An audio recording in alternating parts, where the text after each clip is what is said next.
Study IQ IAS, आपका selection हमारा mission. सोचिए अगर रात में एकदम से धनखड़ साहब ने इस्तीफा ना दिया होता तो इतना ज्यादा सोशल मीडिया पर वाइस प्रेसिडेंट ऑफ इंडिया को लेकर बज़ क्रिएट नहीं होता। और आज जब वाइस प्रेसिडेंट ऑफ इंडिया के इलेक्शन चल रहे हैं तो वहां पर पूरे सोशल मीडिया पर यह छाया हुआ है कि राधाकृष्णन जी बनेंगे या फिर रेड्डी साहब बनेंगे, दोनों में से वाइस प्रेसिडेंट ऑफ इंडिया कौन बनेगा। और ये सब होने के कारण में पूरे सोशल मीडिया में, चाहे यूपीएससी की तैयारी ना भी कर रहे हो, उनके मन में भी आता है कि भाई वाइस प्रेसिडेंट ऑफ इंडिया होते कौन हैं, आखिर इनका रोल क्या है जो इतना ज्यादा हो हंगामा चल रहा है।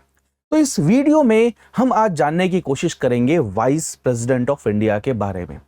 आजादी से लेकर अभी तक कौन कौन हमारे देश में उपराष्ट्रपति रहे, और अभी क्योंकि इलेक्शन हुए हैं, रिजल्ट आएगा तो आपको पता होगा कि नए उपराष्ट्रपति कौन बनेंगे, प्रेसिडेंट वाइस प्रेसिडेंट में काम में क्या फर्क होता है, क्या क्वालिफिकेशन चाहिए, क्या क्राइटेरिया है, ये सारी चीजें हम क्या करेंगे डिटेल में आज पढ़ने वाले हैं।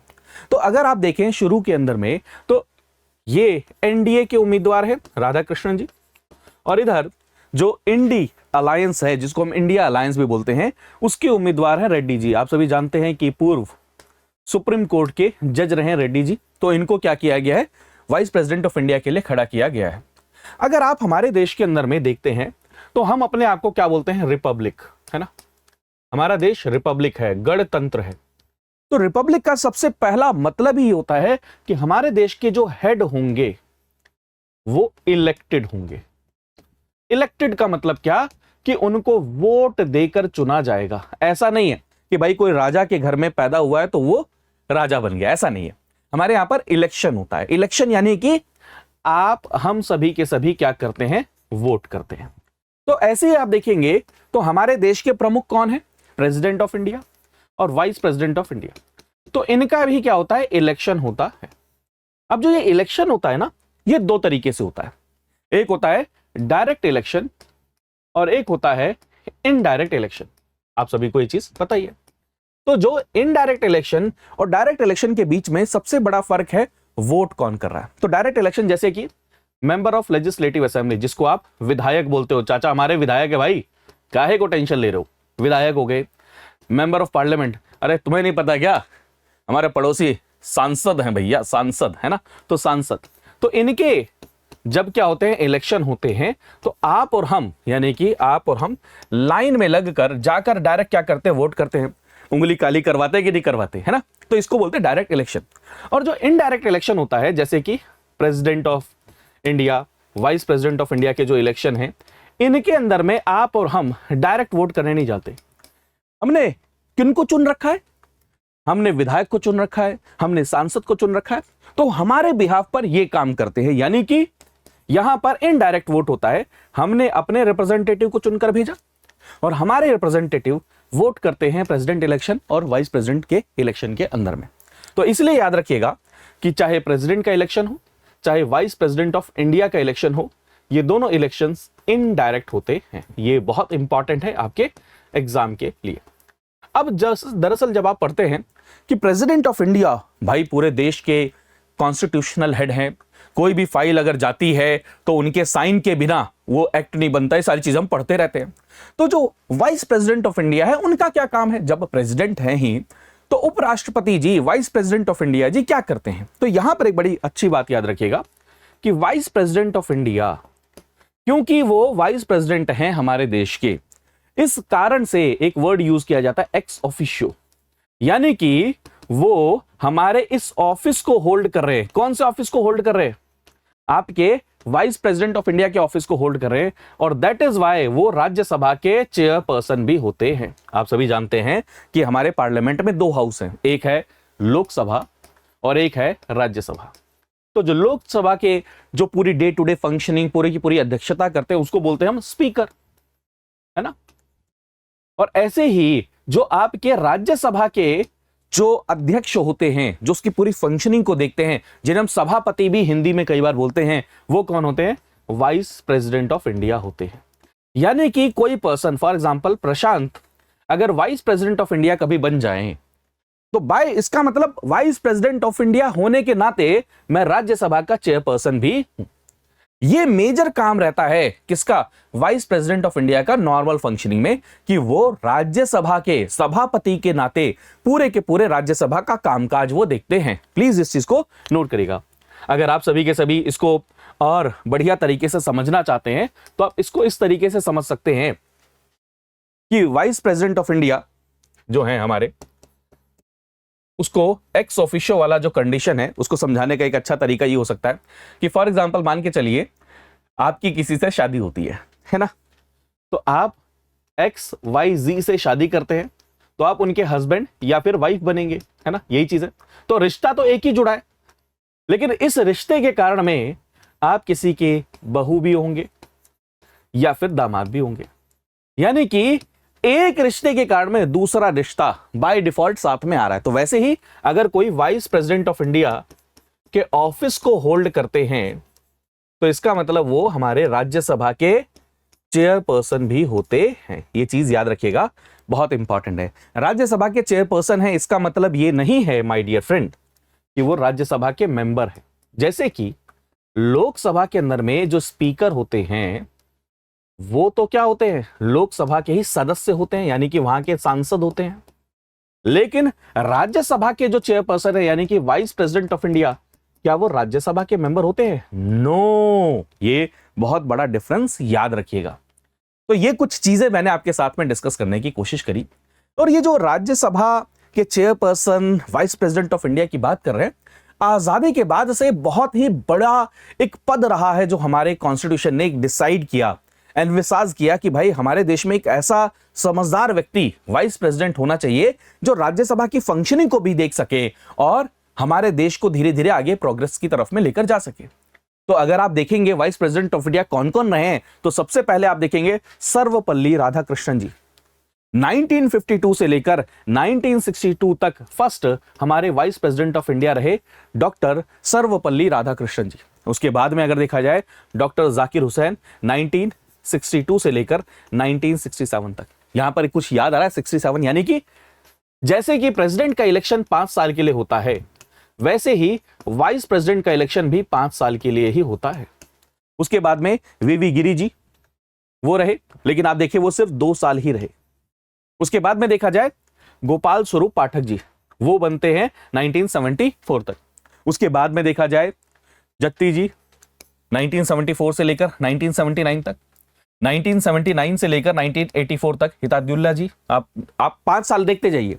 उसके बाद में देखा जाए 1984 से लेकर 1987 तक वेंकट रमन जी। उसके बाद में बनते हैं शंकर दयाल शर्मा जी 1992 तक। उसके बाद में बनते हैं KR नारायणन जी 1997 तक, कृष्णकांत जी। उसके बाद में देखा जाए भैरव सिंह शेखावत जी, फिर हामिद अंसारी जी, और फिर आते हैं श्री वेंकैया नायडू जी 2022 तक। फिर आते हैं जगदीप धनखड़ जी जो कि 2022 में बने थे और 2025 में उन्होंने क्या किया, रिजाइन कर दिया। और यही कारण है कि हम क्या कर रहे हैं, वाइस प्रेसिडेंट ऑफ इंडिया को पढ़ रहे हैं। वरना अगर देखा जाए तो जगदीप धनखड़ जी का जो कार्यकाल है वो कब तक चलना था, 2027 तक चलना था, यानी कि उन्होंने बीच में ही क्या किया, रिजाइन कर दिया। अब एक पॉइंट प्लीज समझने की कोशिश करिए कि जब वाइस प्रेसिडेंट ऑफ इंडिया अपना रेजिग्नेशन लिखते हैं कि आज से मैं इस ऑफिस में नहीं आऊंगा, तो वो अपना रेजिग्नेशन लेटर किसको लिखते हैं? जैसे आप तो अपने बॉस को लिखते हो। तो याद रखिएगा कॉन्स्टिट्यूशन हमारा ये कहता है कि अगर vice president of India resign कर रहे हैं तो वो रेजिग्नेशन लिखेंगे प्रेसिडेंट को, और अगर प्रेसिडेंट ऑफ इंडिया रिजाइन कर रहे हो तो वो अपना लेटर लिखते हैं किसको, वाइस प्रेसिडेंट ऑफ इंडिया को लिखते हैं। यानी कि मैं आपको अपना रेजिग्नेशन दूंगा, आप मुझे अपना रेजिग्नेशन देखिए, ये करके पूरा एक मैकेनिज्म बना हुआ है। ठीक है, तो आप सभी जानते हैं कि अगर कॉन्स्टिट्यूशन को डिटेल में पढ़ा जाए तो अब थोड़ा सा गंभीर विषय आता है, कॉन्स्टिट्यूशन एक टॉपिक आपका आता है। तो आर्टिकल 63 को जब आप पढ़ते हैं हमारे संविधान के अंदर में, तो हमारा आर्टिकल 63 क्लियरली कहता है there shall be a vice president of India. यानी कि हमारे अगर कॉन्स्टिट्यूशन को पढ़ते हैं तो वो कहता है कि आपके यानी कि हमारे देश में एक वाइस प्रेसिडेंट ऑफ इंडिया होने ही चाहिए। मे भी नहीं है कि हो भी सकते हैं, वो कह रहे हैं देयर शैल बी, यानी कि वाइस प्रेसिडेंट ऑफ इंडिया होने ही चाहिए। फिर आर्टिकल 64 कहता है कि vice president of India shall be ex officio chairman of council of states, यानी कि राज्यसभा के चेयरपर्सन भी वो रहेंगे। यानी कि जो भी वाइस प्रेसिडेंट ऑफ इंडिया है, वाइस प्रेसिडेंट ऑफ इंडिया की कुर्सी पर बैठेंगे, उसकी गद्दी पर बैठेंगे, वो राज्यसभा के भी चेयरपर्सन हो जाते हैं। ये चीज याद रखिएगा। फिर 63-64 के बाद में आता है 65, आर्टिकल 65। वो कहता है कि अगर मान के चलिए कभी कोई वैकेंसी क्रिएट हो जाए, तो ये चीज आपके दिमाग में आनी चाहिए ना कि यार वाइस प्रेसिडेंट ऑफ इंडिया का ऑफिस बनाया क्यों।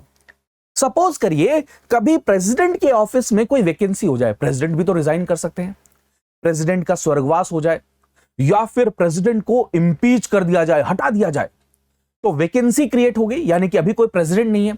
तो अगर ऐसी कोई वैकेंसी क्रिएट होती है तो प्रेसिडेंट का काम कौन करेंगे? तो याद रख लेना मेरे प्यारे दोस्त, उस समय पर vice president of India president के नाते क्या करते हैं? काम करते हैं।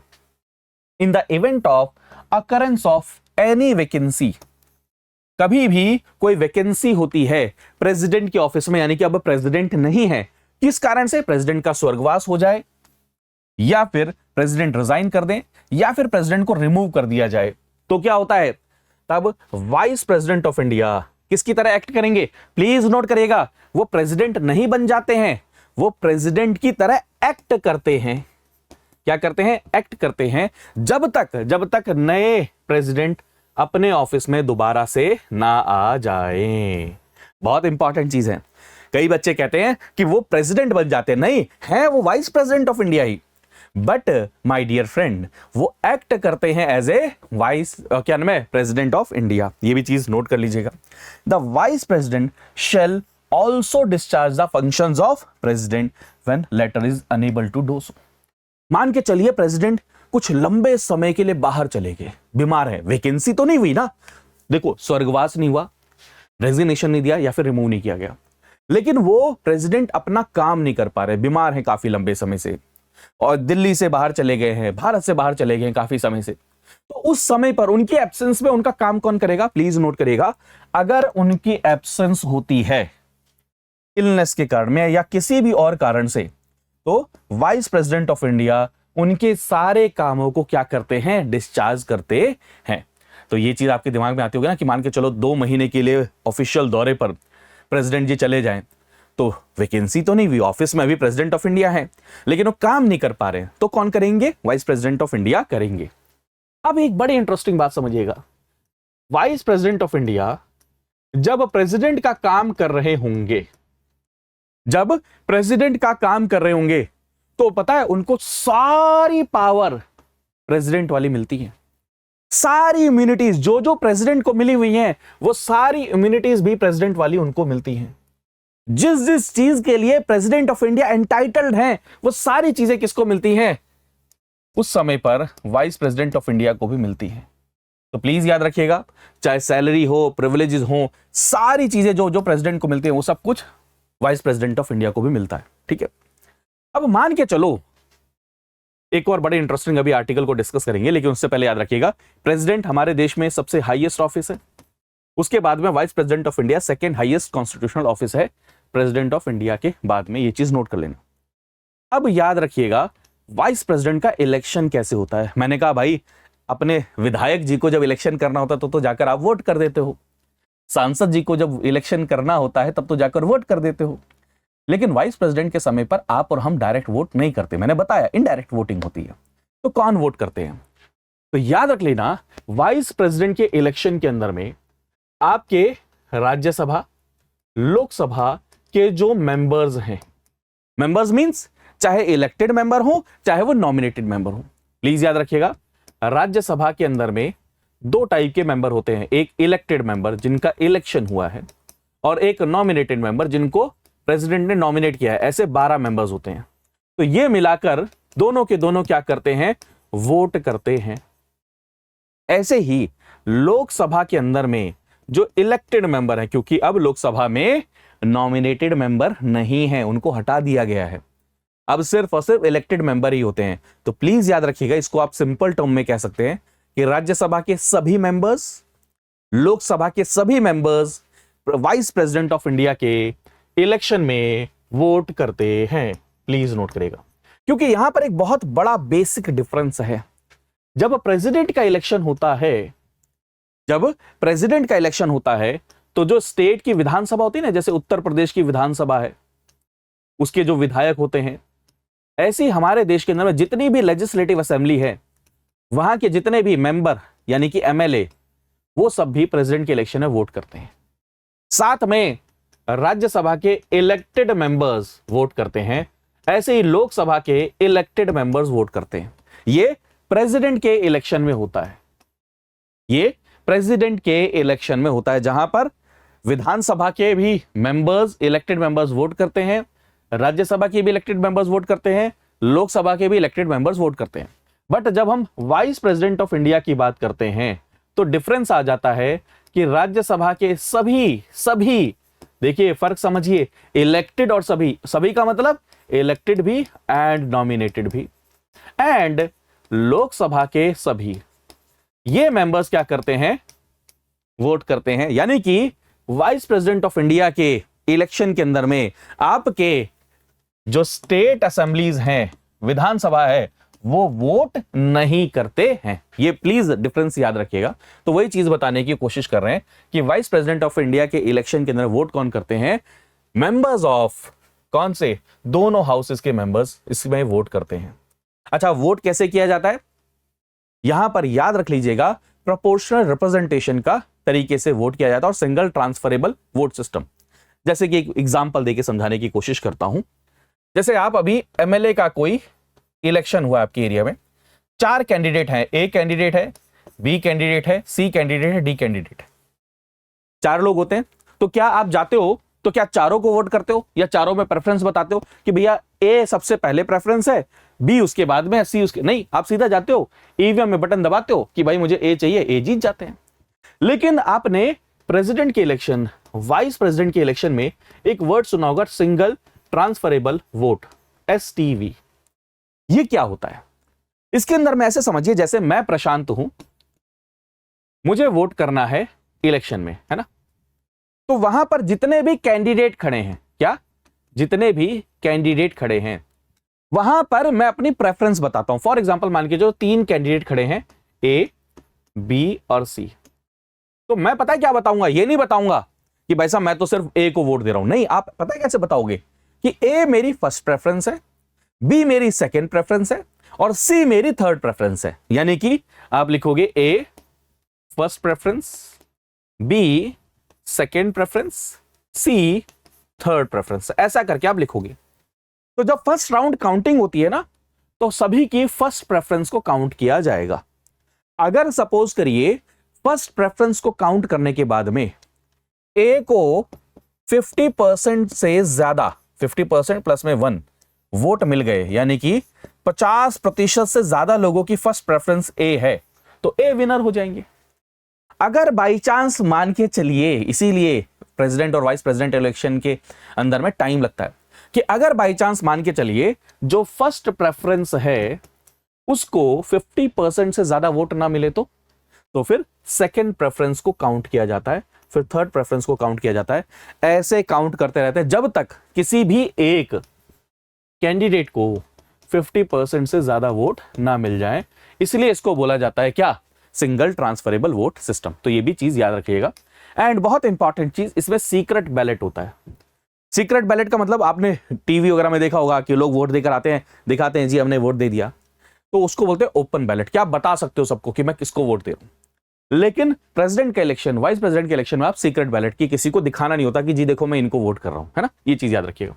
और मैंने बता ही दिया इलेक्टोरल कोलाज के अंदर में राज्यसभा के कितने, दोनों, इलेक्टेड भी प्लस में नॉमिनेटेड भी, एंड लोकसभा के अंदर में क्योंकि इलेक्टेड ही है, नॉमिनेटेड नहीं है, वो सभी के सभी इसके अंदर में काम करते हैं। और ये भी मैंने आपको बता दिया सिंगल ट्रांसफरेबल वोट। तो यहां पर आपको अपनी प्रेफरेंसेस लिखनी होती है। अब मान के चलिए प्रेसिडेंट का इलेक्शन हो गया, वाइस प्रेसिडेंट का भी इलेक्शन हो गया, ठीक है। तो याद रख लेना, प्लीज याद रखिएगा, अगर क्वालिफिकेशंस को पढ़ने की कोशिश करें तो हमारा कॉन्स्टिट्यूशन एक बात को बिल्कुल क्लियर कहता है कि वाइस प्रेसिडेंट ऑफ इंडिया किसी भी हाउस के मेंबर नहीं होने चाहिए। मैंने बताया ना कि अगर लोकसभा के स्पीकर को देखा जाए तो वो तो भाई लोकसभा के मेंबर होते हैं, लेकिन राज्यसभा के जो चेयरपर्सन, क्योंकि वो वाइस प्रेसिडेंट ऑफ इंडिया हैं, तो राज्यसभा के मेंबर नहीं होते हैं या फिर वो लोकसभा के मेंबर नहीं होते। याद रखिएगा, vice president shell not B member of either house of parliament, या फिर इवन किसी भी स्टेट लेजिस्लेचर के भी मेंबर नहीं होने चाहिए।